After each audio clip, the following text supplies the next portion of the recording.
Aujourd'hui, nous sommes sur la formation bureau d'études. Déjà, quand on parle de bureau d'études, on voit cahier de charges, logiciel, normes, documents, règles, principes. Je tiens déjà à vous dire, pour tous ceux qui connaissent utiliser les logiciels, vraiment, ça ne suffit pas pour travailler dans un bureau d'études. Nous avons en face de nous un cahier de charges réel. Un cahier de charges, généralement, est fourni par le client. Mais le client seul ne peut pas te générer un cahier de charges parfait ou exact. Pour qu'un cahier de charges soit parfait et exact, il faudrait que ce cahier de charges soit délivré par le client et un bureau d'études. Pourquoi? Parce que dans un cahier de charges, il n'y a pas seulement le principe de fonctionnement, mais il y a aussi les informations techniques qui vont aider le bureau d'études ou bien l'ingénieur à pouvoir faire son étude. Simplement parce que ces informations techniques sont très importantes pour un bureau d'études afin de faire un travail parfait. Alors, je vais prendre l'exemple simple.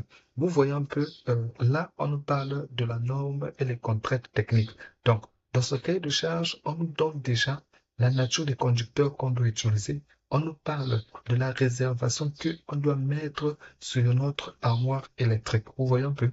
On nous parle aussi de la chute de tension qu'il faut respecter. Je ne sais pas si vous êtes en train de comprendre ces informations. Ces informations, ce sont des informations purement techniques que un client profane qu'il est, il ne peut pas le fournir parce qu'il ne s'y connaît vraiment pas.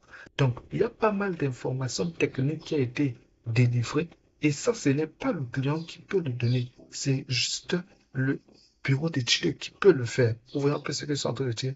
Quand on descend encore, vous constatez qu'il y a pas mal d'informations techniques qu'on nous donne qui vont nous orienter afin de faciliter le travail.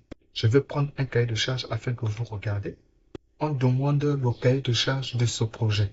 Et ce qu'on nous envoie, c'est ceci. On nous dit, c'est ça le cahier de charge. Donc, quand on regarde un peu ce cahier de charge, qu'est-ce qu'on voit? On voit la liste des éléments à fournir. Donc, c'est la liste des éléments à fournir, tout simplement.